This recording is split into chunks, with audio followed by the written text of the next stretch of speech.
Ghost Tactical Studios. Welcome to Tactical Tuesday, live on YouTube and simulcasting on GunChannels.com. Make sure to check out our complete catalog of podcasts on iHeartRadio, iTunes, GunStreamer.com, and PodBean.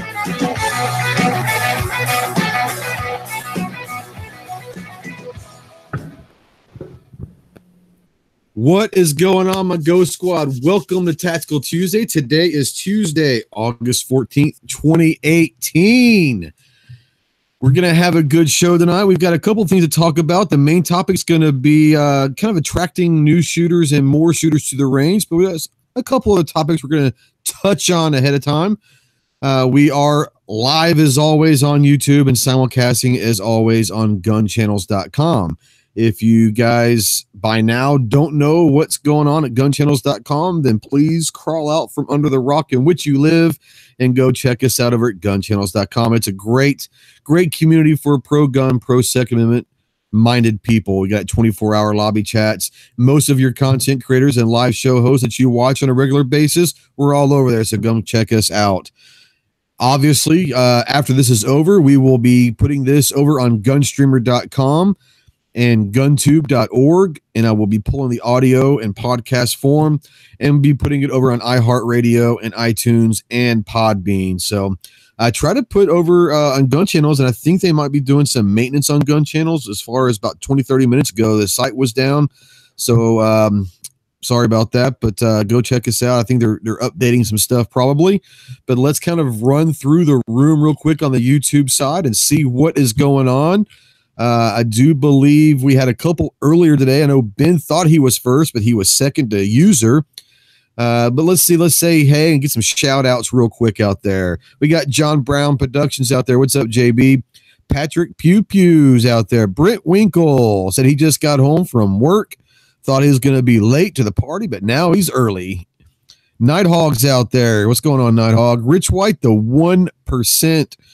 He said, Finger Hut has apparently gone the no firearm sales route. They've removed all of their black powder firearms from their website. Interesting. I hadn't heard that. Local 223's out there. He wants to know if American Gun Chicks can be a special guest tonight. They haven't contacted me. I seriously doubt they will, but if they do, I'd love to have her or Joe and both. That would be a great conversation. Grandpa Stanley's out there. What's up, Buck? MW Tactical. He's in there, in here. He's everywhere. He's everywhere you want to be, just like Visa. Let's see here. Andrew Faulkner's out there. Jesse B's out there. Mr. Big Kid, what's up? The Troll Daddy's out there. He's not in here. He's out there, and he's everywhere. He's probably sitting by a pool drinking a freaking pina colada is what he's probably doing, honestly. But the Troll Daddy's out there. Guitar Man Pete's out there. I think I said Pew Pew earlier, but if not, Patrick Pew Pew's out there. Calaveras, a tactical pickle. He said, glad to see that I didn't have a stroke earlier. The Tactical Leprechaun Clover Texas. What's up, homies? Recoil's out there. David Bowling's out there. I'm gonna start calling him Kingpin. Gotta call him Kingpin with that's the name of Bowling's. Gotta be used, right? Kingpin. Roosted Films is out there. Caleb Popejoy's out there. What's up, Caleb? Troll Daddy says all of the hope they work networks. I have no idea. Daniel Pfeiffer's out there. Joe Ziola's out there. Arminthia's out there. Hello, Chica. Phil Rivers is out there. Tack Daddy says just don't quit YouTube. Exactly. We'll get into that for a little bit. We'll touch on that. Let's see here. Gunpowder Beauty. Hey, I sent you a link. I didn't know if you wanted to come in and talk. Check your email, Gunpowder. Mad Sexy's out there. So, anyways, so I guess Bowling likes Kingpin. I'm gonna start calling him Kingpin. Why not? Well, can we use that if he likes it? I don't know that that's the way. Well, he said Kingpin nice. So I'm assuming he likes it. Well, we got to come up with something else now. Oh, okay. Oh, so you want to call something he doesn't like? Well, that's the whole nature of the beast, isn't it? Well, yeah. I think every we've come up with some really cool nicknames over the last year. But the sad thing is most of them have turned around to end up loving them and embracing them and actually changing their names to that sometimes. So right. We got to find something that we know is going to offend him. We'll think about that, though. We'll think about that. Let's say hello to our guests real quick. We've got a couple I would say it's an esteemed panel, but Clover's here, so what is, but we've got Mike from MW Tactical. What's going on, my buddy? Not too much. Just another day in paradise enduring this heat since my AC went out, but hopefully it'll get fixed tomorrow. Well, is it really paradise if it's burning up? I don't know. All the pictures I see in paradise is always like on some tropical island where the temperature is hot and everybody's wearing no shirt and shorts, So my swimming pool is my bathtub right now. Well, that's it could be a lot worse. I'm not complaining. I'll hopefully get that part in tomorrow or whatever and get that AC fixed, Yeah, buddy. And of course, unfortunately, like I said, man, we try to switch channels. I send him wrong links on purpose to see, I try to get rid of this guy, but he keeps showing up. So I guess he's here to stay. But we have from Texas, the tactical leprechaun himself, Glover Tack. What's going on, my buddy? I gotta say, with all of the hot air in the room on the panel here, that there's a lot of steam, but I don't know about it being e-steamed. I don't know. Is it because we're virtual on a panel? It's e-steamed, kind of like email. Is that it very well could be? Yeah. Okay, I can agree with that. I hear you. Andrew says paradise is AC when it's 102 with 90% humidity. That is true. And I'm assuming, Mike, that in South Carolina, it's relatively humid, is it not? It's very humid. It's so humid as soon as you walk out the door, you just start sweating. That's how hot it is. Well, humidity wise. Looks like Mad's got to check out. So, thanks for stopping by and saying, hey, well, maybe we'll catch you on the replay, but take care, Matt. Appreciate you, bud. Let's see here. Let's see. Dale out there, the Tactical Pickles, is trying to come up with a logo based on it that I can use as part of his channel swag. The Tactical Pickle could go so many different ways. It could be a really awesome patch logo if you just embrace the Tactical Pickle. Really. Let's see here. Phoenix says, anyone else having to refresh the stream repeatedly? Let me know, guys, if is audio or video, is something going on out there, or is it just Phoenix? I haven't had anyone comment, but let me know. What's up, Pyro? Let me know. I don't know what's going on. I know that Hank had to restart his live stream about 3 minutes in, so hopefully as Tax Clover Tax says that the DDoS people aren't out there. Sam, what's going on? What's going on, my man? You doing all right? Shane's out there. What's up, yo? All right, before we get going, I like to do some public service announcements, so I'm going to kick off the first one if you guys will let me. So here we go with the first one. Hey, Ghost Squad, this is Sky. At Ghost Tactical, we understand the rising tensions across America regarding guns and gun control. It is more important than ever to be vigilant about our Second Amendment rights. We encourage everyone to stay informed and contact your local, state, and federally elected officials to make sure they are hearing your voice. They represent you, and without your input, their votes may be vulnerable to outside influences. We ask that you actively support any gun rights organizations such as Gun Owners of America, Second Amendment Foundation, Firearm Policy Coalition, and even the National Rifle Association. We understand you may not agree with all the politics involved with some of the organizations, but we encourage you to keep up with and support as many as you can. Alrighty, let's see. We got a couple more people jumping in. Phoenix says that, well, he says the audio and video is fine, just keeps buffering. Okay, well, hopefully that's nothing too crazy. Scott's out there. What's up, Scott? Brent says harasses Congressman weekly on Twitter. That's a good thing. That's I don't know. Let's see here. I had a question up here. Who was that? Was it Andrew? Let's see. Oh, no, Shane. Shane 209 says, are you going with a tactical GPS bag? So if you guys are following me over on Instagram, yesterday I put out a post. I've been using a Drago Gear backpack as my my pistol range bag for, I don't know, a year or so, and I really, really like it. The problem is the more and more I go to the range, I'm finding myself bringing 4, 5, 6, 7 guns with me because there's always people out there that want to shoot different kind of guns. And So I wanted to look for a bag that I could do that with. And I was looking more towards like a duffel style bag that I could carry at least 4 guns in, at least, and all that. So I put a post out there on Instagram saying, you know, I've seen 4 or 5 different bags that kind of people have been talking about. And one of the ones that I was really looking at was kind of like the least known that I had found. But it's the one that, like, even Mike brought it in. I'll let you, Mike, talk about it here. But it's a tactical backpack by GPS Tactical, and it's an awesome bag. I went ahead and ordered it yesterday.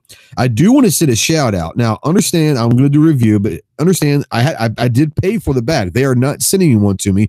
They did send me a link to get a discount on it, so I appreciate MSR Arms, who I guess is the parent company. MSR Arms did send me a link so I can get a discount on it, but I'm not getting it for free. So if you guys are thinking that that's what's happening, I'm not. I actually pay for 99.9% of stuff that I'm doing. I pay for it myself and then do the review. That way I know that I can give an honest review because I'm paying for it. I'm not doing this for a review. I'm actually doing this to you. So this bag was awesome. I know, Mike, you have the GPS bag. You want to talk about it real quick? The way I came across the bag was that I'm getting some back feed here. I don't know. All right, can you hear me? Yeah, I hear you fine. Okay. Yeah, so the way I came across the bag was I was in Atlanta. I got invited to a gun store up there for something that was going on. And while I was just walking around, I seen the bag. Now, I had a regular bag that you just carry in one arm or drape the cord over your shoulder, and it's like pulling all your weight to one side. So when I saw this bag being a backpack, I was like, that'll be even better for me because it already had the different compartments. But not to ruin your surprise when you get it, all I will say is it is more than enough room and you will lose items in your bag. And on one of your posts, you put somebody wrote something in regards about loading ammo. Yeah, that was Smeggy, I think. Yeah, I never had an issue with loading ammo, but I can say I carry more than enough ammo with this bag because, you know, I run my things through the gamut. Oh, yeah. You would not be.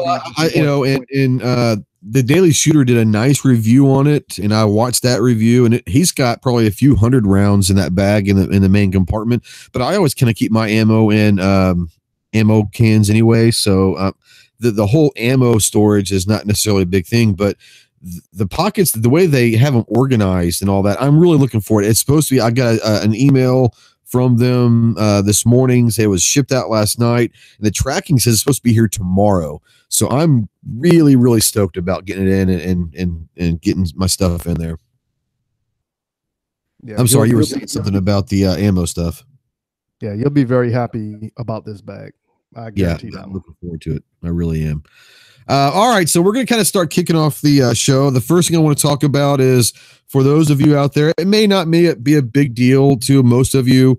For me, it's a big deal, and I think for women in general, it could be a big deal. But today marks the 100th anniversary of the first woman in the Marine Corps. And the Marine Corps Times did a really nice piece on it, and I wanted to kind of go through this a little bit if you guys don't mind. But the very first woman in the Marine Corps, her name was Opha Mae Johnson, and obviously it's been 100 years. 1918, she enlisted as a 39-year-old 2 years before women were able to vote. About 300 other women joined the Corps ranks that day, but because she was the first in line, her name was endured as the legend of Marine Corps history. She was born in Kokomo, Indiana, and I can't make that up. It says she was born in Kokomo. Speaking of paradise, isn't Kokomo kind of like the epitome of paradise? But she was born in Kokomo, Indiana, and she left her home with her husband and was named the orchestra director at Lafayette Square Opera House. Decided that she wanted to do some stuff and decided to join the Marine Corps. When the female Marines first visited Quantico, one male Marine said, "This is a fallen outfit." When they started listing skirts, women in the ranks responded to the criticism accordingly. So obviously we can only imagine some of the comments that were made back in 1918. Obviously they weren't even allowed to vote yet, but she did complete her training. and she took a job as a clerk at headquarters Marine Corps in Arlington, Virginia, where she worked until the Marine Corps, like other services, disenrolled women from its ranks at war's end. So, she was enlisted during World War I and all of that stuff. So after leaving the service, she remained a strong advocate for women until she died in 1955. Her services were held 2 days later on the 37th anniversary of her historic enlistment. It's really kind of cool to know that 100 years ago, the first woman Marine was in there. Being a Marine, obviously, this is a big deal. But just the fact that the doors that were opened, like I said, these women decided and wanted to serve their country before they even had the right to vote. Now, that's a whole different rabbit hole that we could get down. But, there was something about this woman that was patriotic and felt her sense of duty to serve her country in wartime, and she couldn't even vote. So, where women have come, and I'm sure that, obviously I'm not a woman, but women's rights have come a long way since then. I'm sure there's a long way to go, but I just wanted to bring that up very quickly and celebrate her as the 100-year anniversary of the first woman in the Marine Corps. So, Semper Fidelis. Mike, being in the Army, when you went through boot camp, were there women at boot camp with you, or were they separated, or do they go to a different place, or how does that happen in the Army? Well, when I first went in, everything was segregated, men and women, and I was infantry, so the only women I seen were the women that was working, like when you did your processing your paperwork, getting your gear, working in the defect. But now everything is co-ed because now they allow women in the infantry and the Army. Yeah. Andrew out there says it takes a lot of paper to fight a war. Can't be underestimated. And that's so true. And I'm assuming he was being not being facetious, but being serious, because that is so true. Imagine, especially in 1918, when there weren't computers, there weren't emails, everything was done by typewriter or handwritten paper letters. We're talking commands that come from the president, that come from generals down to the private. They were not email. They weren't text. They weren't over the radio. They were talking about handwritten and hand-typed letters. So there was an enormous amount of paper to fight a war, especially back in those days. So absolutely, it's one of those that don't ever underestimate that. Mike, someone asked, is Benning co-ed now or not? Yes, it is. I just saw you answer that. Never mind. Yeah. So, a few, I want to say about a year or two ago, it was right prior to me getting out, they started the whole test based of putting women there. So I'm pretty sure they're still in that test phase, but they are slowly incorporating it in, because now a female can still go to another basic training like Fort Jackson or somewhere in Missouri, but their job will still be infantry, so they can still go to an infantry unit and still work like in an infantry squad. Right.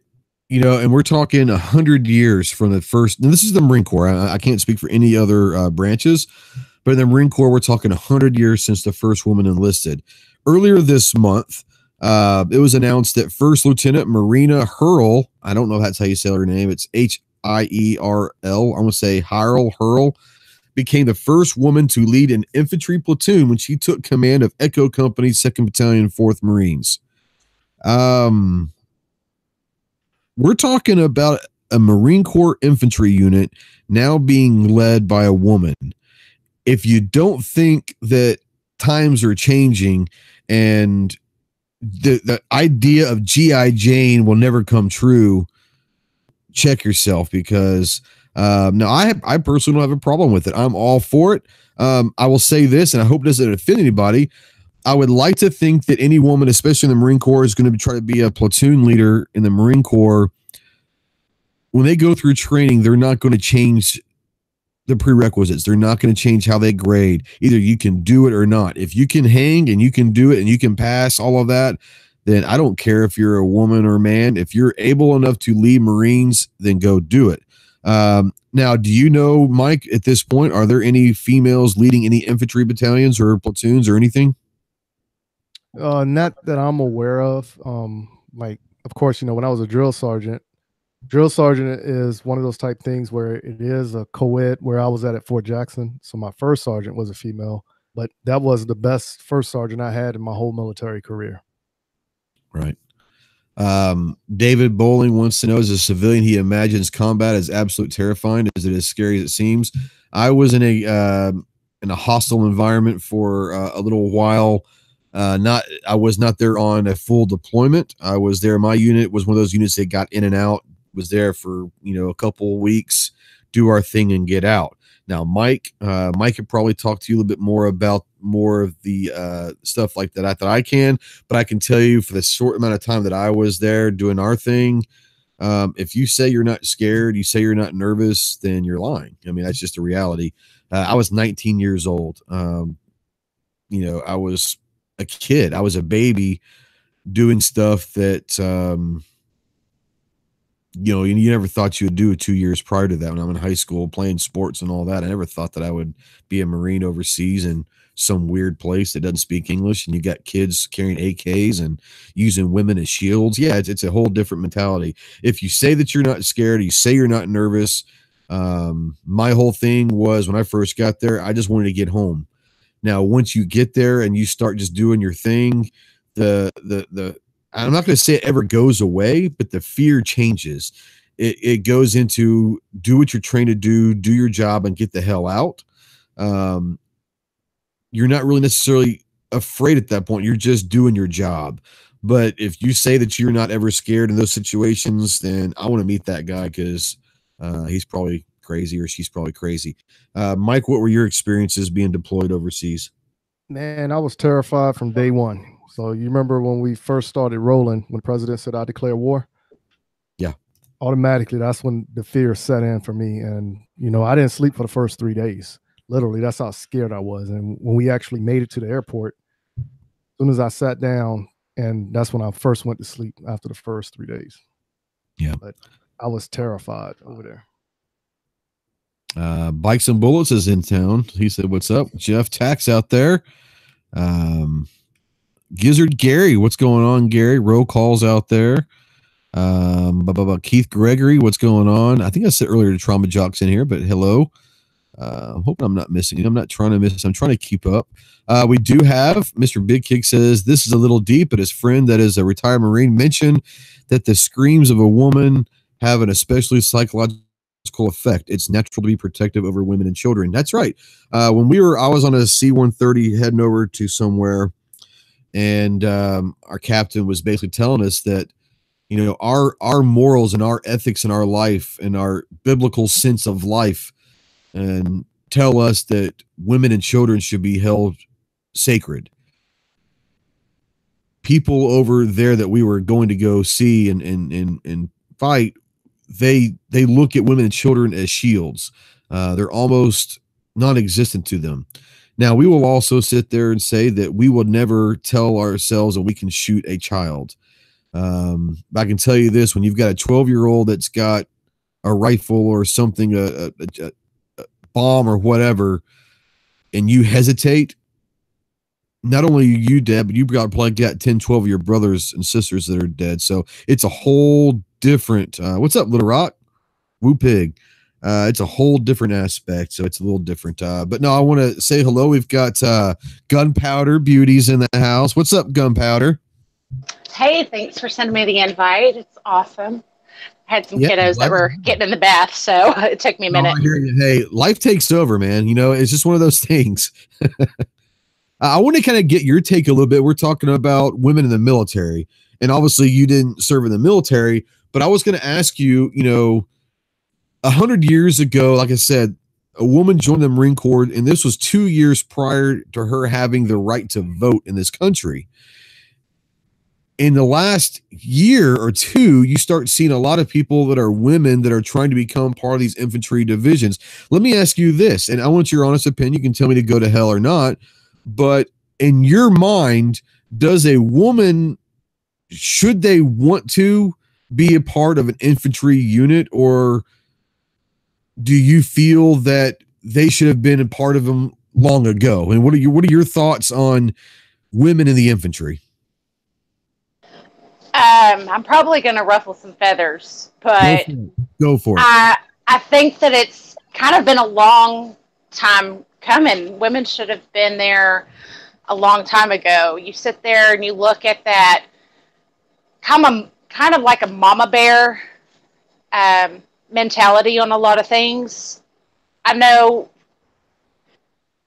for a lot of my friends that have joined the military, it gets into that protective mode over the people that you sign up with, that you go through training with. And so it's not just, well, these are my kids, or, this is somebody I know. It's more of, this is family.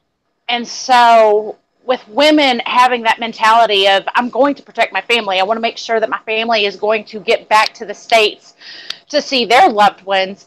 I don't see why it took so long for it to be women in these positions. I think it's awesome, and it really has come a long way, but I think it also depends on the woman, because right. there's some that just aren't mentally, I don't really know how to say that, mentally stable for those kind of situations, because you have grown men that are super tough but come back with PTSD from things that they saw or things that they had to do. And so it really depends on the type of woman that is signing up for that kind of position. She has to make sure that she is mentally capable to sit there and have to pull the trigger to kill a child to save her brothers and sisters that are in her group. I personally, that's something that I could never do. I look up to a lot of our soldiers and military, and I have a lot of respect for them, but that's just something that I could never do, because I'm just not mentally capable for all that. I hear you. Now, let me ask you this real quick also. Like I said, there is the first female platoon commander, first lieutenant, has just taken over charge of an infantry unit in the Marine Corps. And the obvious training that is involved with that is extensive and very, very difficult. Let me ask you this. And once again, tell me to go to hell, but I know you, and I know that you will always say what's on your mind. And that's what I love about you. Should the training be different for women? Should they hold them to a lesser standard, or should women expect to be held to a lesser standard? Or do you think that not only should they deserve it, but they should expect to be treated just like everyone else? What I'm saying to you is this: is progress just for the sake of progress good or bad? As far as having lesser expectations, that's a big hell no. If you want that position as a woman, you need to work your ass off and do what needs to be done and make sure that there is no question on why you got that position. If you're not strong enough to do it, then you're not strong enough to have that position at all. This whole thing of, well, they're women, let's take it easy on them. No, you have to go through that training, and you have to prove that you belong there. And I think that women who sit there and go through the same exact thing as men do and prove that they are just as good deserve that position. I don't think that lowering the standards because it's a girl is doing us any favor. It's kind of defeating the purpose, in my opinion. And I think that if I probably polled a lot of women, they would probably say the same thing that you did. And I love that. Unfortunately, I think we all know that politics becomes a big part of this, and the higher ups, whether it's in DC or at the higher ups of the brass of the military, sometimes progress is made just to be the first one to do it. And sometimes they put people in positions to succeed that they maybe shouldn't have. And the only reason why I say that is this. The last thing that we need is someone, whether it's a man, woman, it doesn't matter, someone who's being promoted to be a platoon commander in an infantry unit that doesn't deserve it for whatever reason, whether they're a woman, they want to have the first woman in there, or they are a man who's some congressman's son and they want to make sure that he is getting the right resume to be a politician himself later on in life, which we all know happens. I think that standards are always compromised with agendas. And I'm all for anyone becoming an infantry or anyone in the military as long as standards are met. They're the reason why they call them standards. So yeah, I just want to get your opinion on that, because it's an interesting thing, because I remember my unit had a battalion commander, lieutenant colonel at the time when I first got to this unit in Pendleton. She was a female. And it was awesome. She brought a whole different thought process to how to get things done. And, it was interesting. So that was the first time I ever had workings with a battalion commander that was a female. But it's one of those things that I just wanted to kind of get your take on that for a woman's side, because I knew that you would bring the heat. I know that you would bring it real and you wouldn't hold back. G-Web's jumped in. What's up, G? How you doing, man? Good. Thanks for the invite. I saw it on email.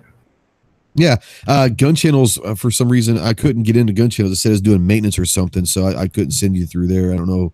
I broke it earlier, but it's fixed now, and you're okay. Over there, you're live. Good to go.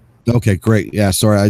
When I would try to get over there, it said maintenance or something. But yeah, it seems like Night Strike's always breaking something, Now, when you were in the Army, did you have any experiences with females? The reason why I say that is actually it was yesterday, but it's the 100th anniversary of the first woman in the Marine Corps. And did you ever have any, in the Army with any experiences with the women in there? Were they treated differently? Were they held to higher standards or lower standards, or what was your experience? All right. So my unit didn't have any women, and I went to training with women, and that has nothing to do with anything. I can't disagree more. Women in combat is one of the worst decisions we've ever made. It can't be a worse decision. It has nothing to do with the ability of an individual. It has to do with the ability of an army, of a group of people who fight. You don't take old men to go fight. You don't take little babies to go fight. You take 18-year-old males for a reason. And if you put females into with 18-year-old males, number one, that's just dumb. There's no other place in the world where you're going to do that and not expect stupid results. Number two, it's not an individual thing. You don't go out and fight in the military as an individual. You're supplied by a massive chain of supply and acquisition and support. And to create clothing, bathrooms, food, and just uniforms, just the core stuff for females is a massive task. Now, females can be as able as they want to be, but they're always going to bring with them a uterus and 2 ovaries, which bring a monthly situation with them that is detrimental to unit cohesion and to supply. So I don't care what you say, unless they're going to be neutered so that you don't have to worry about that, then that brings biological stuff to the table that has to go through the entire supply chain up to the front. That's ridiculous. You don't do stuff just for a point. I think putting them in airplanes was a bad idea. I think putting them on aircraft carriers was a bad idea, horrible idea. I think putting them in combat is a ridiculous idea. There's certain things that are done because people are, trying to campaign a cause or some other situation, some other fight, but this isn't. This is specific task that the government is given because it's the only thing that can do it. And why give ourselves weaknesses? We don't have to prove nothing. We're not trying to, we can prove with the rest of our being. Our country's existence is here to provide equality and to reach towards that. This has nothing to do with equality. This has to do with actual being able to fight. And I think it's ridiculous to even contemplate it. The whole idea of, like you said earlier, with our morals and the way that our country has grown up to put women out there to be just, can you imagine what's going to happen when women start getting taken hostage and stuff? We've already seen just a sample of that, and it rips our country apart. It's a ridiculous concept to put a disadvantage like that on the table when it's not necessary, and we can do so much better by removing it. Now, being in the military, fine. There's lots of jobs that females, if they want to do them, they can do them. I don't know why they'd want to do them. Most of them are boring and lame and dirty and hard, and then you get no reward at all for them. But hey, if you want to help, go do it. But as far as combat, I could never. I'll never. Yeah. I kind of tend to agree, and there are a lot of reasons why. We talk about the pregnancy, and I think someone out there, I can't remember who it was, Jeff Tack out there was saying pregnancy. I can only imagine the Navy, the pregnancy rate of women. I can tell you in the Marine Corps, we had girls that were in some of the administrative or support roles. And if I mean, my God, imagine them in a forward area. They already got, I don't want to say attacked. They're surrounded 24/7 by horny 19-year-old guys that were trying to hit on anything that they could get. I can only imagine in a forward area what that was like. I'll tell you one of the reasons why we were told that it probably would not happen, and you hit on it a little bit, is the menstrual cycle. And it sounds crazy, but people tend to forget that a lot of the times, at least in the Marine Corps, I can't speak for any other branches, but the Marine Corps, a lot of our operations are at night. We use the night as a mask and for camouflage and concealment. We use the night.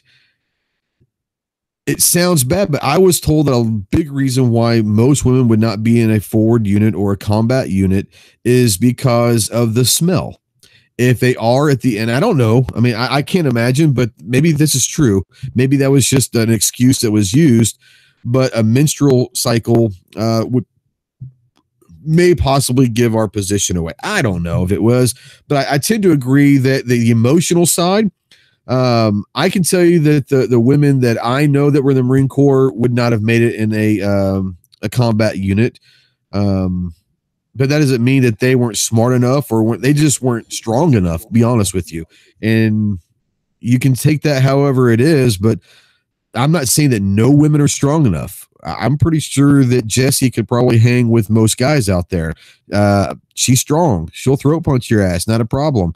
But typically most women maybe are not strong enough to throw a 60-pound bag on their back and hike 3 or 4 miles from a landing zone into their safe zone. So it is what it is. I didn't want to go into this too deep about it. I just did want to touch on the fact it's been 100 years of the first one in the Marine Corps, so Semper Fidelis, and it was history. Like I said, the fact that she found a sense of duty to serve her country in the Marine Corps 2 years prior to even having the right to vote in it itself is awesome. So anyways, we're going to move on from that part of it.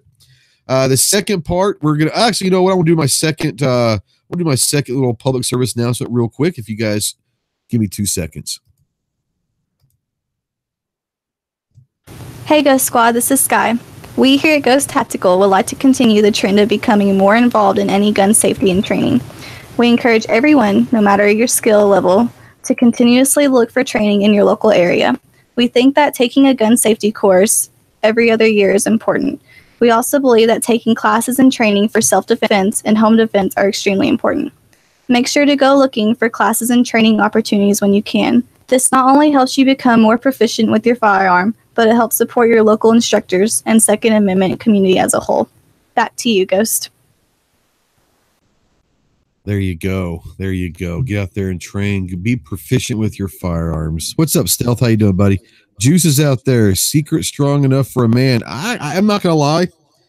When I use Old Spice, always have for years. I think it's because my grandfather used it, and I used to love the smell of it. I've always used Old Spice deodorant. Not going to lie, though. My deodorant runs out, and I might have a day before I get to Walmart or whatever. Yeah, I'll use my wife's Secret. It works just fine. Take care, Jesse. He's going to head out there. Maybe it's Juice is out there. So anyways, so handgun, rifle, or shotty for armadillo close range. Armadillo close range, I'm probably going to go with a 22 rifle. I think you can probably get a 22 and take care of most armadillo. What do you guys think? Oh yeah. Even 22 pistol. Yep. 17 mag works too. Yeah, that would probably, yeah. I mean, I think that for armadillo, I think you can pretty much use whatever. Depends on if you're, I'm not saying that I would, I've never have, and I never would, but I understand that people do use armadillo for armadillo soup. It all depends on if you're trying to save the meat or whatever an armadillo has to eat, or if you just want to obliterate. If you want to obliterate it, you can go with whatever you want. I think 44 mag would be kind of fun to shoot at it, see what that would do. But yeah, you can do it with anything. So I know on the golf course out here, we get armadillo during the summertime. It's real dry and all that, and we'll use 22 rifles and we'll pick them off all the time. So yeah. Stell says, so can I train a dog to look for Old Spice and find a ghost? You probably could. I tried out for the Old Spice commercials. They didn't think I was funny enough, so it is what it is. All right, so the next thing we're going to talk about, guys, is yesterday President Trump signed the National Defense Authorization Bill. It was $717 billion for fiscal year 2019 for the military, for the Department of Defense, which is it's great. Everyone is getting a 2.5% raise.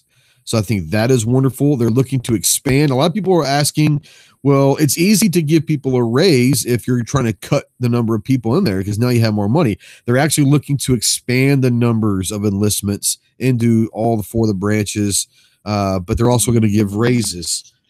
So, yeah, I think that is a wonderful thing. I want to go run through the list of the shopping cart of what this is going to go into. If you guys can give me 2 seconds and I'll get your all opinion on it. But anyways, he said he approved this colossal defense policy bill that authorized a top line budget of $717 billion to cover defense spending. It includes $616 billion of the Pentagon's base budget, $69 billion for overseas contingency operations funding, and $21.9 billion for nuclear weapons programs under the Energy Department. The National Defense Authorization Act is only half the process. Congress still must pass the spending bill to fund it, but I'm assuming that's probably going to happen. Let's go through here. It authorized a 2.6% pay raise for troops, the largest in nearly a decade. It also delays the delivery of a stealth fighter aircraft to Turkey and blunts Chinese investments by strengthening Committee on Foreign Investment in the United States. $7.6 billion for 77 of Lockheed Martin's F-35 strike fighters. This is the 5th generation stealth fighter that's being made down in Texas, and it's their most expensive weapon system ever created. F-35, 77 F-35s.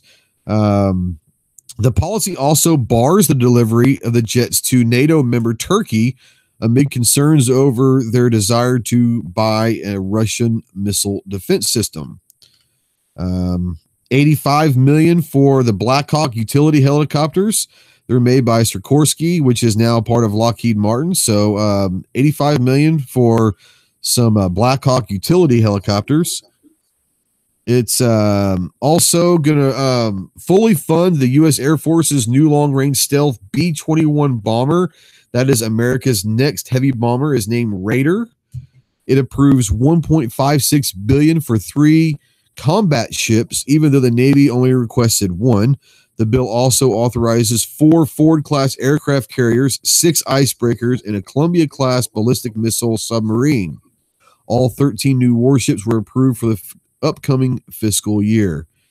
It authorizes $225.3 million for Stryker A-1 combat vehicles and supports efforts to modernize the Army's armored combat vehicles, which include 135 M1 Abrams tanks, 60 Bradley fighting vehicles, 197 armored multi-purpose vehicles, 38 improved recovery vehicles, and basically 3,400 joint light tactical vehicles.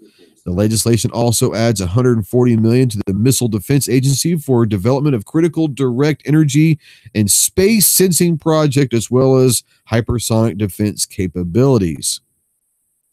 I'm going to go in here because it also has contingencies for the Space Force. So, that being said, anyone want to sign up for the Space Force? No, I think I'll put up.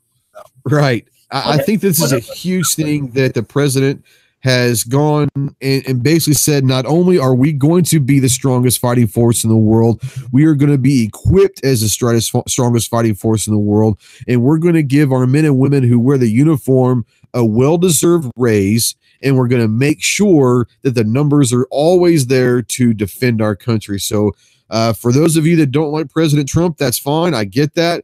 But if you are a supporter of the American military, this is a big deal, and kudos to President Trump. And I want to get your guys' thoughts on that. Let's start with G. Oh, did he leave? No, it's just find my mute. That was a long list. So is that how much more is that than last year? Is that three aircraft carriers? That seems like a lot right there. Not to mention all the other 4 stuff. aircraft carriers. There's 13 new ships, including submarines, icebreakers, aircraft carriers. Now there's 13 new naval ships. The submarines part. Yeah, those things all cost $1 billion. Even what you said, $85 million for helicopters. I don't know if there's but that's right. But that's much. So I'm just curious how big that is compared to last year's budget. I don't know. I mean, Obama raped us, so I don't even know. That seems like a lot, but I suspect that's not even getting us back to before Obama. And then as far as Space Force, I don't know. I'm mixed on that. I don't have any issue with. I don't know why we're going to space with it. I mean, I thought that we had agreements around the world to not militarize space. If we're just going to go up and militarize space to be a dick, then I don't like it. But if there's some issue that maybe Russia's breaking a thing and we're going up there preventatively or something like that, I'm interested in hearing about that. But I don't know why we would want to militarize space unless there's some reason. It was just a lot of money. I mean, I'd rather explore space for sure. I'd love to see a lot of money for exploring space, but not necessarily government money. Yeah, and the whole Space Force thing for me is kind of, I mean, I get the fact that that's the next horizon, that's the next place to explore. There are already missiles up there. We already know that satellites are carrying weapons up there. And back in the 80s, you had Star Wars that Reagan tried to, the missile defense, was it Missile Defense Initiative or something like that? You know, it is what it is, but I don't know if putting money out there to think of having possible bases and people up there is worth it. I don't know. We'll see what happens. Mike, being an Army veteran yourself, what do you think about the new spending? Is it something that a 2.5% raise? Is that something that big? You know, I was making $12,000 a year back in the 90s as an E4. So 2.5% was probably a pretty big deal for me. But do you think the guys and gals right now realize what a 2.5% raise is? Because they might not think about it individually, but that's a huge investment in our military when you start talking about millions of people. That's very true. But, you know, 2% is a big bump in pay. Yeah. But you also got to remember this, and I don't know if you remember this. When I was a private and when we got our first raise, it kind of seemed like the economy bumped up to keep that bridge, you know, amongst the earning gap, I guess you could say. Inflation and cost of living is always probably going to be more of a bump than your raise is going to be. That's just the way of life, especially in the military. Exactly. But you know, it was called COLA, cost of living allowance, and ours never matched the inflation rate. Put it that way. Yeah, it never will. It never will. You know, as a private. But you know, once you start making E5 to E6, that's when you start seeing a significant change. Yeah. As far as the obvious, President Trump's making the obvious initiative to support the military and try to get new gear, upgrade gear, expand the numbers in the military, because, you know, during the last 8 years, the military was almost gutted, and you were in during those times. Basically, the military was gutted to the lowest numbers they've had for a long, long time. It's nice to hear, for me at least, that the emphasis is to get our military back where it needs. Is this going to be a morale booster in your mind for the guys that are serving right now? No. No, because I think it's too many changes that are happening, both good and bad, for the military. One of the changes that I don't agree with is that they're taking a portion of their paychecks now and putting it in a 401k.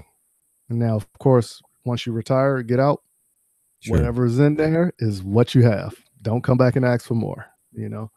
But I'm not saying it along that accord, but if you understand how a 401k works, during my military career, I couldn't ask for any of my retirement money up front. Oh, no. Penalties or anything. So, of course, if you giving this little child 19, 20, 21 years old access to that 401k, now if they happen to hit it up, it's going to be easier for them to do that with the thought process, well, I'll just pay back later. And of course, they never pay back, and now they're paying penalties. And of course, when they retire, they got to start a whole nother career once they get out again. And that might not be easier in the future as it is now, you know, for us, since we're already out. Right. Let's see. Roll call asks an interesting question out there. Do I think that members of the military should have tax-free paychecks? Yes. Yeah, they'd hardly make any money anyway, and they're what the exactly. No doubt. You're in for taxes. When you buy stuff, I know overseas it's probably tax-free, but when you go into like a Ford or whatever and buy stuff, is that tax-free? I don't even remember. Well, you say when you go where? Like if you're just buying stuff for the PX or BX or whatever. Yeah. Now, one thing you got to understand, the BX and the commissary are ran by civilians. So they already inflate everything up, but you don't pay taxes, to answer the question. Not paying taxes, but and I'll just say this: the prices are still lower than a normal grocery store, but the prices that you pay are tax-free, quote unquote. But they're making that margin up in the price already. But it's still cheaper than a normal grocery store, at least in my experience. Kind of like Walmart or something. It's cheaper to buy it on base. To go oh yeah, for sure. Like electronics and all that. Oh yeah, at least it was when I was in. Man, we had people begging to come on base to buy stereos and all that stuff because it was cheaper and all that. So now that was 20 years ago. So even though you make a little less money, they help you a little bit. But you know, if you're family and you're off base, that doesn't help you much. No, I'm not ever going to sit there and say that I'm complaining about what I got paid, because understand that medical insurance or medical and dental and all of that was free. It cost me $10 to have my daughter. My daughter was born for $10, and that was only because she was small and she had to stay an extra day overnight at the hospital. So they charged $10 for it. So, you know, obviously on base housing, whether you're single, you're going to stay at the barracks. If you're married, you either have the option of staying on base, at least in the Marines, or off base. And they kicked in an allowance. If there were no on base housing available, then you can stay off base, and they bumped up your pay to cover those expenses. So I'm not saying that it was easy, but I'm not saying it was hard either. There was a lot of stuff that we were giving to make up for the fact that we were making shit for money.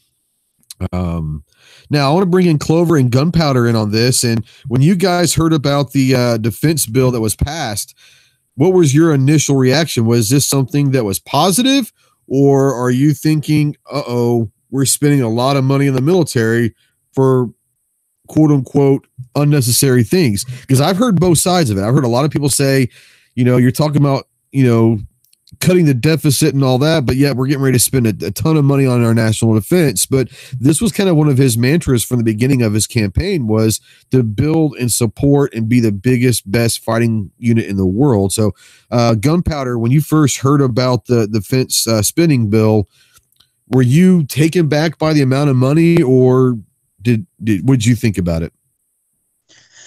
For me, I'm probably one of the odd people out. I don't think that we spend enough on our military. These soldiers are out there fighting for our country, and when it comes to their pay, when it comes to the stuff that they're using, I honestly don't think that we're spending enough money to help our military fight for this country. So any number that they throw out, as long as it's going towards the military, whether it's supplies or increase their pay or things like that, I am all for it. We have enough useless spending in this country. I think if it's going towards those that are actually sacrificing their lives and fighting for this country for us to be free, there should not be a question on what money that needs to go to them. Yeah.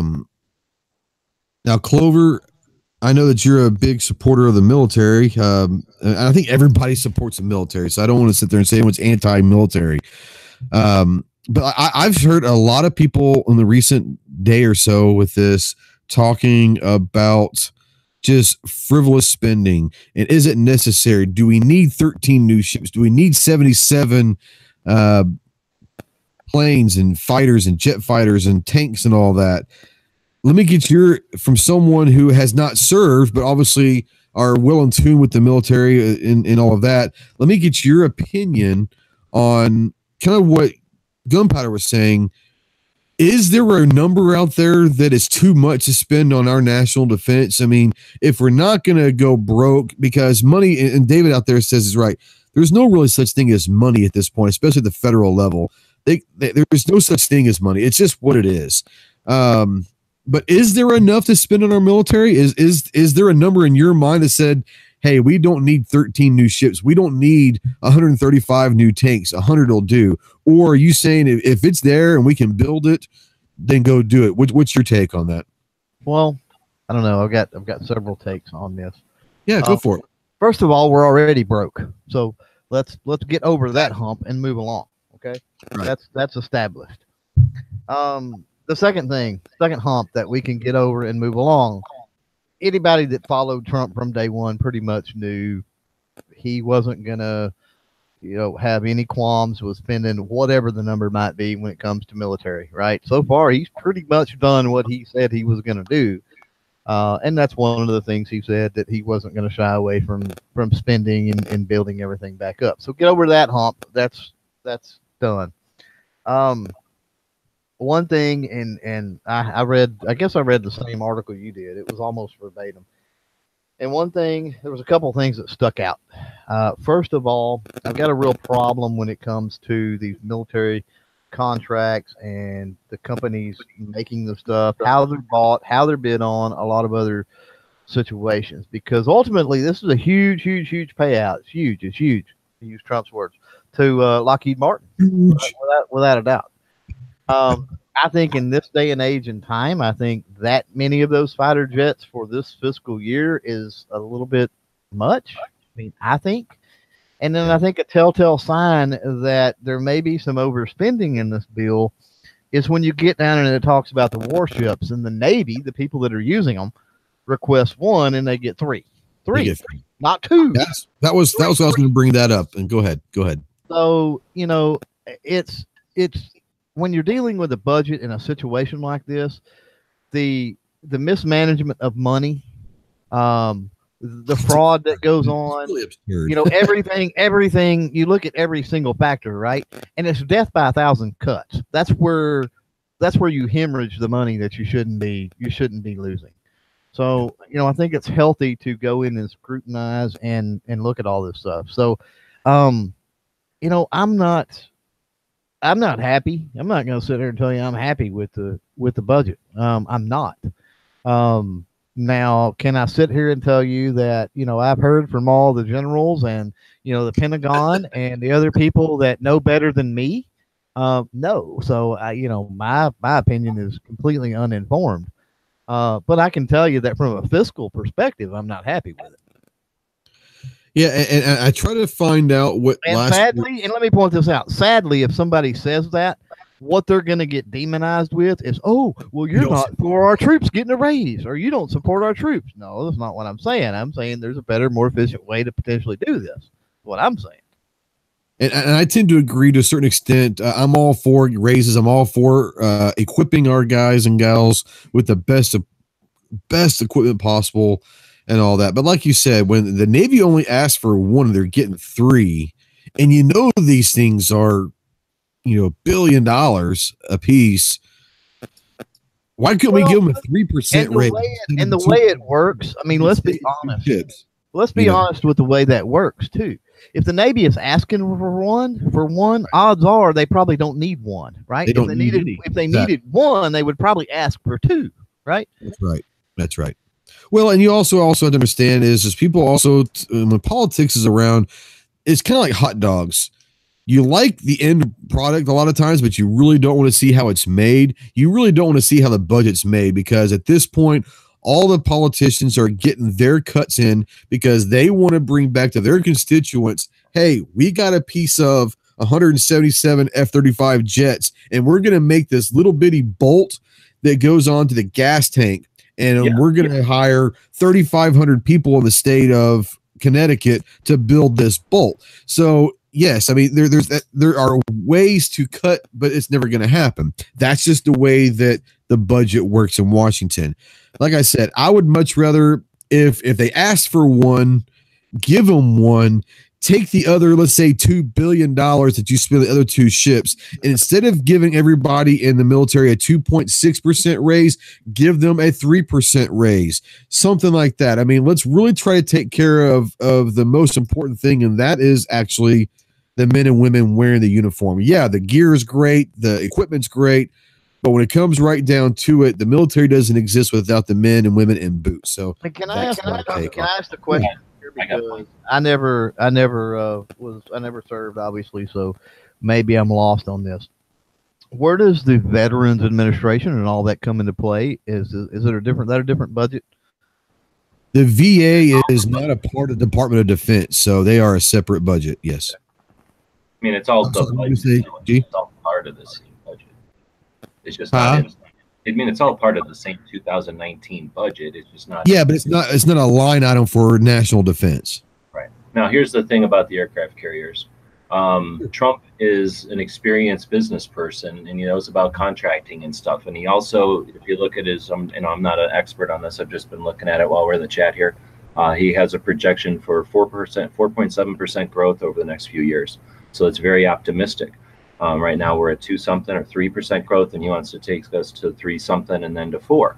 And I'd rather see a president who's optimistic and looking at growth than a president who's discouraged and looking at how we can take it all apart, which I believe the last one was. So number one, I'm not going to be discouraged just because he's optimistic. In fact, I'm curious to see what a country like ours can do when we get a little spur. Now, when you build an aircraft carrier, there's not like an aircraft carrier store in China that we're buying this from. This is very compliant. This is every single part of that aircraft carrier comes from this country. So that means that, yeah, those bolts are being made in Connecticut, and every other part of that massive machine is being built in this country. So that means they're going to start tooling up. That's where you get that 4% growth.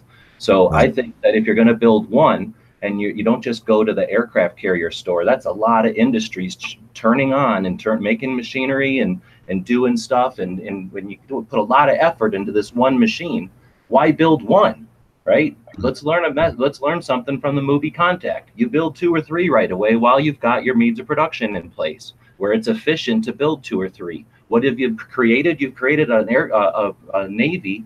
What am I trying to say? A fleet that is we have more than one ocean. You don't just build one aircraft carrier. What world are we living on, right? We want to dominate the oceans and keep world peace. So do we do that with stuff that we built for the Cold War and World War II? Come on, let's build 3 new aircraft carriers. Let's not worry about it. I imagine that's going to take some amount of burden off the crews, right? These have got to be more automated than back in the day. Oh, I have to imagine, sure. I would assume a new aircraft carrier is going to have roles of humanitarian issues and stuff and just be better at being what we do as Americans. So I say, let's build 3 new aircraft carriers. And if we go broke building some stuff, at least we're not building garbage bullcrap. Now, he is building the dang wall and all that. So I'm not saying I'm 100% pro everything that comes out of his mouth, but I'm not saying let's discourage this. You know, the what do you call them? Enlisted people, the human beings are kind of like college students. They're there for a few years and gone. Some of them stick around, but most of them are in and out. So it's almost inconsequential whether or not they get $3,000 or $4,000 a year. As you know, the grand scheme of things as a government goes. But an aircraft carrier, a set of 3 aircraft carriers that are going to last for many, many decades, and potentially change the political climate of the oceans, I can see he's putting some money into our fleets. Obama stripped us. He just stripped us. We had Cold War extras, but come on, we are the country that needs to be in control militarily of this planet.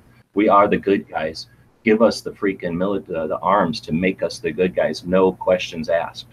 Yeah, and I kind of like where you're going with that, because if you think about it, you hit on a point right there that it's actually probably in the long run cheaper to build 3 than to build 1 aircraft carrier, because you have an infrastructure, a plant, hiring, all this stuff, the fabrication of tools and parts to make this aircraft carrier. It's $1 million for the blueprint. That's an enormous investment. But if you build 3, you can spread those quote unquote costs of infrastructure over 3 ships. So I see what you're saying. I tend to agree with that. You buy parts for 3 boats right away. You know, it's what do they call? Yeah. No, I think that's a very, very good point, because, you know, someone out there says you buy 2 and get 1 free, and kind of in a sense you do, because, you know, you're paying for all of that up front to build this massive ship. So by the time you get to the third one, like you said, you've already got the workforce there. You've already got the factory set up. You've already got all of that set up. You might as well go ahead and build more than one. So you know what? You kind of flipped me on that. I'm all for that. Now, what about this move? Factory that just built 3 aircraft carriers? They've got a plant that's rocking. They've got materials, right? Country's doing good. We don't have to worry about war anymore. Now what are they going to start building? Who knows what? Something cool, probably. Yeah, you got to figure they'll probably get another government contract if they're efficient with their first one. So it is what it is. Well, you know, I want to kind of touch on this one real quick. I know that Night Strike's already started up, and I want to step on his toes a little bit. I'm going to go for about 10 more minutes, and that's all I want to do. So I wanted to talk about this because last Monday night I was elected as the pistol director at my local shooting club, and it's been neglected the last couple of years. Not saying that the range been neglected, just the pistol side. There hasn't been a whole lot of interesting ideas to try to get more people involved. I'm coming in there with guns ablaze. I'm going to throw a lot of ideas out there. I'm going to throw crap at the wall and see what sticks. But I want to get your guys and the viewers out there some ideas for me to kind of go into the range on how to probably attract, not necessarily new, but just more shooters in general to come out to a range. And I want to kind of get your guys' thoughts. And I'll start with Clover because you have a lot of experience at ranges with youth and all that. I'm thinking about doing classes for women, classes for kids, doing fun shoots, doing a league. But what are some ideas that you've incorporated maybe to get more people interested in coming to the range and shooting? Well, you want to, you want promotion, and you don't want promotion for the sake of promotion. And you are, after all, the Ghost Tactical School of Promotion, so you understand what I'm saying. Right. You want to promote by way of classes and courses and matches and things like that. That's how you get the name, the range out there. And then two is you start getting people that come in, and then you start utilizing social media and a lot of other things that are at our disposal. And you've got these crowds of people, and they're out there shooting. I mean, people like to do things that other people are involved in, right? It has sort of a breeding effect.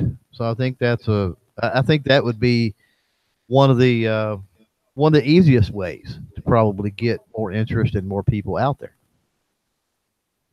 Man, I tell you what, there's already some awesome ideas out there. Trauma Jock says some charity events for this observing cause. Yeah, maybe we can find like a 4-H club or something that's doing a fundraiser, do a charity event to raise some money for them. Rich White out there says zombie targets. I don't get it, but people like zombies. Never thought of that. That's a great one. And Nighthog says try a date night, maybe catered or potluck or something. Those are all great ideas. And now HBO out there says bring NFA items. If I had some, I'd bring them. There might be a couple NFA items floating around some of the range membership. I don't know, but that'd be kind of cool. But that's easy to do if you've got FFL dealers in your area that but have access and be able to. My do FFLs don't have any NFA items. I've already asked. I mean, there's somebody within a decent hour's drive that if you set it up and promoted it correctly would be willing to do that. That's probably right. There probably is even if it was something. I mean, get away from the machine gun stuff for a minute. I mean, even if it was something just like being able to come out and shoot a bunch of suppressors or something, right? Yeah, sure. Yeah, no, you're right. A lot of people, I would say that most people have probably never shot a suppressed firearm before. The majority of people probably haven't. So that's a really good idea. Gunpowder. Let me get your ideas on ways. I am going to try to start doing women's night and some clinics and all of that to get women out there. But from a woman's point of view, if you were to see something advertised, or what would it take you to want to go to a range if you've never been there before? I mean, I'm looking for any ideas, but what is something you would recommend? Okay, so a lot of women like saving money. And so if you can sit there and get like buy one, get one free, or buy one, get one half off type deal. You bring a friend, you both pay for, I think our indoor gun range without a membership is like $18. So if people would sit there and bring a friend, well, you both get in for $18 or something like that. I don't know. No, that's a great point. We have members and we allow guests, and the guests pay a $5 guest fee. But maybe we do a Sunday afternoon where guests shoot free or something, you know. You like, what was it? Southwest Airlines, friends fly free. Maybe we have a Sunday new where friends shoot free or something, and all that. But no, that's a great idea. Saving money and all that is one of those things that we can always try to figure out a way to encourage people to come in, knowing it's not going to cost an arm and a leg. I really do love the idea for date night, just because you do have a lot of couples out there that shoot. It's just you don't have a lot of couples that meet up. And so having that opportunity where a range does date night, now you're getting to shoot with other couples and, you know, have that opportunity to kind of have conversations with other people who like guns, and, you know, that helps build a community for the 2A. Right. And I want to bring up something that HBO's talking about, skeet and trap. Now, our range, it's a nice range. I mean, for a small town of 10,000 people, it's a pretty good size range. We have 4 designated areas for trap and skeet. Then we have a pistol range and a rifle range. And the rifle range goes out to a little less than 300 yards, but we can zero at 50, 100. And there's some steel out there, you know, about, you know, less than 300 yards. But we've got all the, I mean, we have a clubhouse, we have a barbecue pavilion, we've got all the amenities. One of the ideas that I brought up is, why wouldn't we have just an open to the public, kind of an open house type thing where we're cooking out burgers and hot dogs on a Saturday afternoon? If there's a football game on, we got the game on the TV in the clubhouse, kind of having people doing skeet and trap and pistol and rifle, and kind of letting people go all down the line and do all of it. Would something like that interest you guys? If you guys heard about something like that? I would do something like that on a monthly basis so that people can get used to it and people can start to look forward to it and plan it. And then it's not like a once thing and they missed it. And right. Well, that's true, because the more people you bring in as guests, they might join the club, and then they're, next thing you know, they're coming to the range and firing. My whole thing is I want to try to get more active in the pistol side. Now, obviously, I want the whole club to benefit from this, but the pistol side, I would love to get more stuff. You know, we don't have enough room to do like an IDPA match, but we do have enough room to set up maybe 2 or 3 stages. And I think about doing like a Thursday night league or something where it costs $10. 5 of it goes to like refreshments, and 5 of it goes to the club or like to the pistol range fund to go get new equipment and stuff like that. But we just kind of set up some steel over here. We set up some barriers for concealed carry drills over here, and just kind of doing a league night. And not necessarily it's competitive, but we're not giving trophies away or anything like that. It's more just hanging out and doing all that. G, you've been around a lot of ranges. Have you seen anything that is a great idea to bring new people to a range? It's not a new range, it's an existing range, but bringing new people to that range. Yeah, I've been throwing some in the side here, so you got them. I would start with like a coffee and donuts day. You can usually get a place that does coffee, or a donut place, or both, or maybe rotate it. But then, you know, so that people know that on Saturdays they're going to get something cool to nibble on or eat while they're there. You already talked about the barbecue Saturday night. Again, contact the restaurants, because I'll bet you they'd be happy to jump in on that, because they're going to be able to charge $5 or something or whatever. So everybody gets, you know, it's beneficial for both parties. Doing a cool t-shirt and then sell them at like cost or even less, like lose money on them. Because if you get people around town wearing your t-shirts, that's money. That's what matters, right? So you could do a cool t-shirt, focus on the pistol side, focus on the rifle side on separate t-shirts, see which ones sell, use it as market research. So get cool t-shirts and have them cheap, because too many ranges have cool t-shirts, but then they're $25. They all want to pay that for a shirt. Yearly memberships, give them discounts. So if you have a yearly membership and you bring a friend, it's like half off or something, unless you're like hurting for money. Make it as easy as possible to bring in, and then give people like a discount on their membership for bringing friends. So your memberships, I don't know how much they are a year, it's half price if you bring a friend with you, and theirs is half price. So they've got an encouragement to bring more people on for you. Discounts for everything, not just cops and law enforcement, but every church group in town, anybody who might be interested in shooting. So scouts, 4-H, Kiwanis, anything like that. Let the schools know that they can come, and you can have you know, safety people there that are qualified and how much I say, you know, qualified safety people there, so they don't have to worry about it. And then you mentioned seal targets. I've never been to a range that paid for their own steel targets. Steel manufacturers are in your area. Contact them. They'll put their name all over the targets, and you'll get your targets for free. So have awesome, cool trees. Huh? Yeah, I've got a ton here that a local manufacturer gave us. So tell them to go nuts. Be like, hey, whatever you sell in the catalog is great, but go nuts at our range. Like, make it a really cool tree or something. Make a Christmas tree, you know, stuff like that, so that people are like, I want to go to range just to shoot this cool steel. And then lastly, have a manufacturer's day. You contact Suppressor or Silencer Co., contact Gem Tech. They have people that travel around. They'll have a rep come out. You'd have that maybe once a month, so that, again, people get used to it. On your barbecue day, you're always going to have somebody there giving you free swag and stuff. People are you're gonna have to, you know, have numbers at the door to get into your. Wilson Combat's about an hour and a half from here. I wonder if they would be willing to come send somebody up to do. Yeah, Night Strike is across the street. Night Force is across the street from there. Yeah, they're right across the street. Yeah. So that's a great idea. Yeah. I'm sorry. Go ahead. No, that was my ideas. I put them in the site so you can. Write. Yeah, I was reading them as they were talking. That's why I love the ideas. Yeah, the T-shirt, the coffee and donuts. You know, a newsletter, discounts on memberships. Also, get emails on everything and do a newsletter, because you'll be surprised how many people can share Facebook page stuff that even I didn't know existed until last week. It's been there for a couple of years. I didn't even know the club had a Facebook page, so I think they're going to start putting a concentrated effort on utilizing that a lot more and letting people know that it's out there.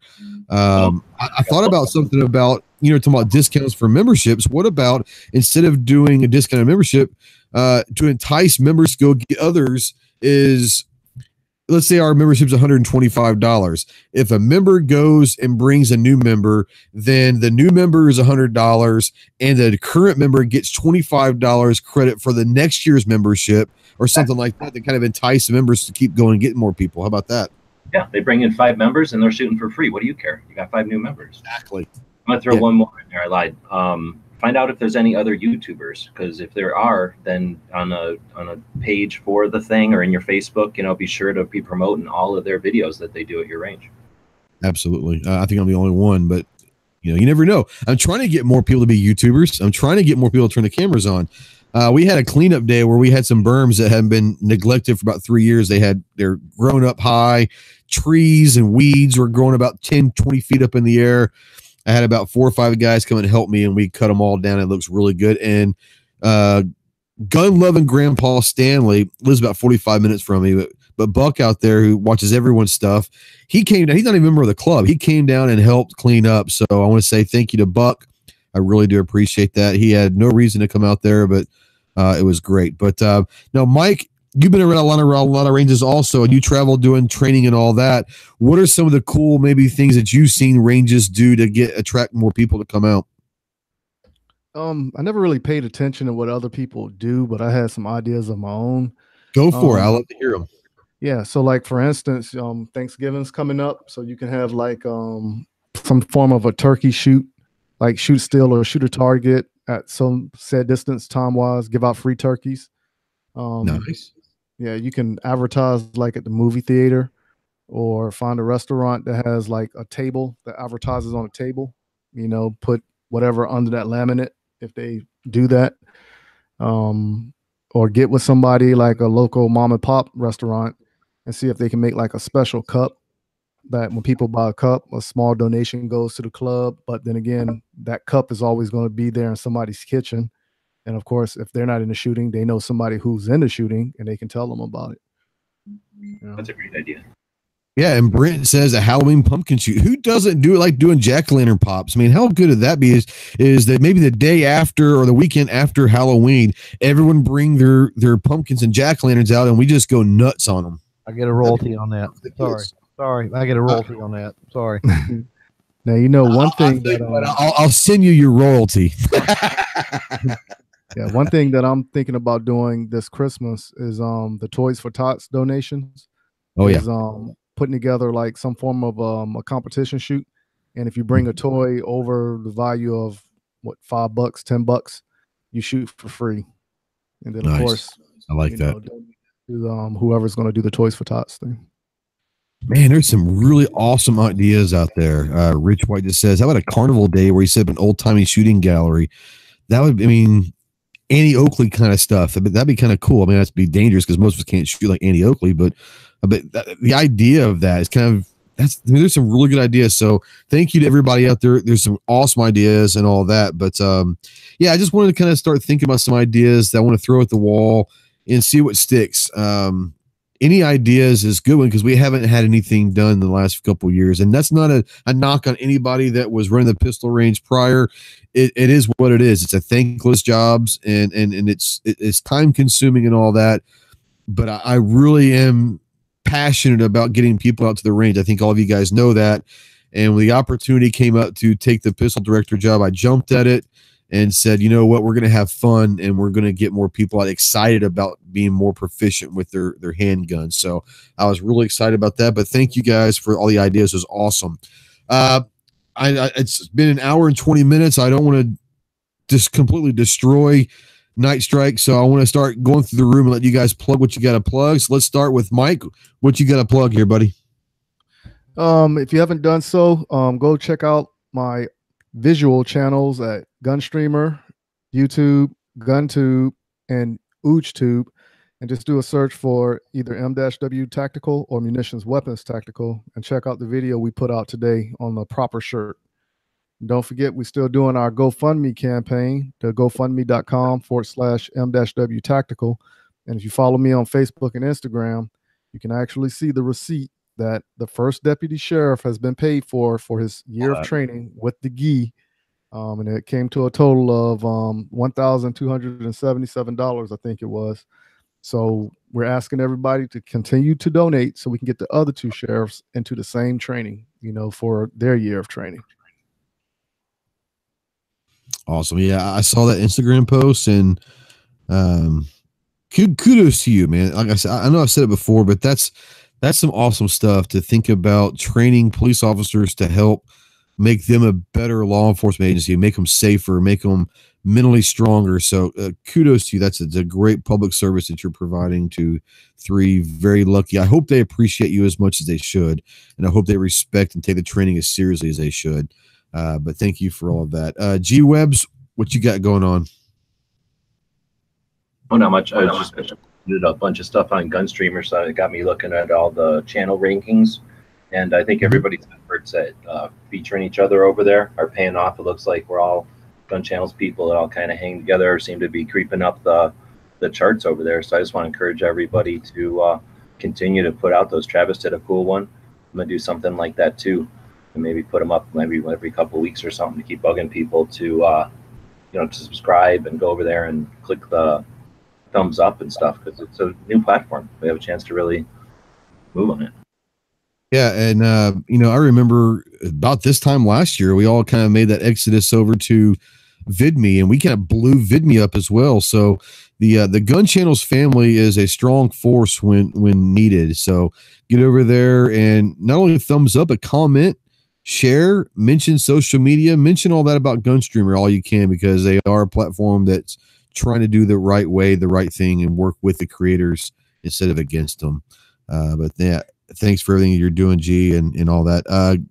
Gunpowder, I know you got some videos, and Gun Gals is going strong. So you want to talk about all your stuff going on right now? We are currently still in the middle of trying to get moved, so mine is kind of taking a back seat for now. But Gun Gals, we have content being produced every week. We appreciate all of our viewers who submit questions to us, and anyone out there, if y'all have questions you would like Gun Gals to answer, please feel free to shoot us an email at info@gun-gals.com. We're on GunStreamer and YouTube. We have a Facebook page. We have a Facebook group just for the ladies. So any ladies out there that want to get involved with the gun community, or just find out more information about being a responsible gun owner or anything like that, please feel free to join us on Facebook. Thank you for having me. It was really awesome. I completely forgot what else. Tell Tartar to get his ass back on YouTube. I'm gonna have to get my pop stick after him. He's just He's doing a lot of being vlog sexy. stuff. I like the vlog stuff, but I miss some of his videos. I miss him jumping on the chat. I know he's busy, but I miss him being on the chat. So tell him to hurry and get back. I will. I'll tell him to quit making excuses. Hurry up, get back to YouTube, or we're going to get the pop stick. That's right. That's right. That's right. Clover, my man, the hardest working leprechaun on YouTube. What you got going on? What are we doing? What are we talking about? What? I fell asleep. Exactly. Yeah. Right. I'm sorry. Anyway, there's a few controversial. Hardest working leprechaun on YouTube. There's a few controversial videos out there right now. I'm just saying. I'm not going to mention what they are or where they are, but some really good reads in the comments. You may want to check those out. Yes. So yeah, plug those. No, in all seriousness, tomorrow the Wednesday show. I can't plug that show enough. So please get out, help share that. We've got a competitive archer on tomorrow. That's going to be. Oh, this is archery cool. week. Yeah. So change of pace because there's been a lot of steel challenge, SASP stuff like that the last few weeks. But yeah, we got a competitive archer on tomorrow night. So really good change of pace and really interested in having that conversation. So yeah, definitely check that out. Yeah, if you guys have not been checking out Wednesday at 7 Central, 8 Eastern, you have the Next Generation. And I want to say maybe 5 weeks, 6 weeks. Has it been 5 or 6 weeks? Something like that. This is week 6, maybe? I think it is week 6, be honest with you. Yeah. Hey, thanks, David. Appreciate you, buddy. But if you guys haven't checked out in the last month, not that you haven't checked it out before, but especially in the last month of 6 weeks, he's done a series on featuring and spotlighting youth competitive shooters, and obviously tomorrow's going to be an archer, but we're talking, we had a college shooter on there, and he's got a bunch of anywhere from 10 to 15-year-old, 16-year-old competitive shooters that go to nationals and all of that. If you're ever wanting to know what it might take to get your kid involved, if you have kids or you know of kids that are at the range, but they never seem to have any role models they might want to look up to, or they don't know how to get into competitive shooting, go check out the Next Generation. The last 6 weeks have been awesome. Tomorrow's gonna be archery. Continue to watch it, and it's a great series. And I know you're booked through like September with this. I hope you continue past that, because this is one of the most exciting things for me that you've done with your shows is the youth spotlight. So I really appreciate that. Well, guys, I want to say thank you to everybody who watched live. I want to say thank you to everybody who has been watching in replay and listening on the podcast side. Once again, you can check us out on obviously YouTube and obviously GunChannels.com, but you can also check us out on GunStreamer.com, GunTube.org, iHeartRadio, iTunes, PodBean, Facebook, Instagram. Pretty much anywhere that I can pimp my stuff, we're going to be on there. I had a running joke with Clover that I'm on 47 platforms and looking for more. He made a quick to tell me that there's only 42 known platforms and social media out there. So I was lying. I told him I'm privy to a few platforms that living beings aren't popular to, so because of the ghost thing. But no, I'm going to try to get on as many as I can, because it's all about diversifying and trying to get your message out. There are a couple of videos on my channel and Clover's channel that you might want to check out. I got a question. Okay, sure. So you're privy to these paranormal universes that have special platforms, right? Yes. Is Barry still making content? Barry is the man. Like, he's got like 17 billion subscribers, man. I'm telling you. Yeah. Would you expect anything different? No, I mean, not at all. Down here, Barry's the man. What's that, G? I feel like there's a lot more undead than there are living at one time, right? Sure, yeah, a lot more. I mean, just look at the voting rolls, and we know that, right? Yeah, there's people voting that have been dead for 150 years. The dead are a very active community. Why wouldn't you be on social media too? I mean, come on. Exactly. All right, guys. Well, I'm going to get out of here. It's been an hour and a half. Thank you so much for joining. Go check out Night Strike and Hit or Miss on YouTube. It's Night Strike 1 is his channel. Over on GunChannels.com, the channel is Hit or Miss. I apologize for Night Strike as always. I'm not very good at time management. I always step on his toes. Please go watch Night Strike and go watch Travis and Squib and all those guys that hang out over there. Go watch Hit or Miss. Go check out GunChannels.com. Most importantly, get out and shoot. Go to the range and take someone with you. And while you're out there, turn your camera on and become part of the community.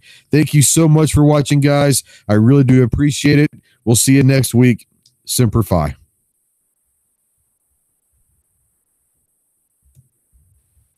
I'm coming through.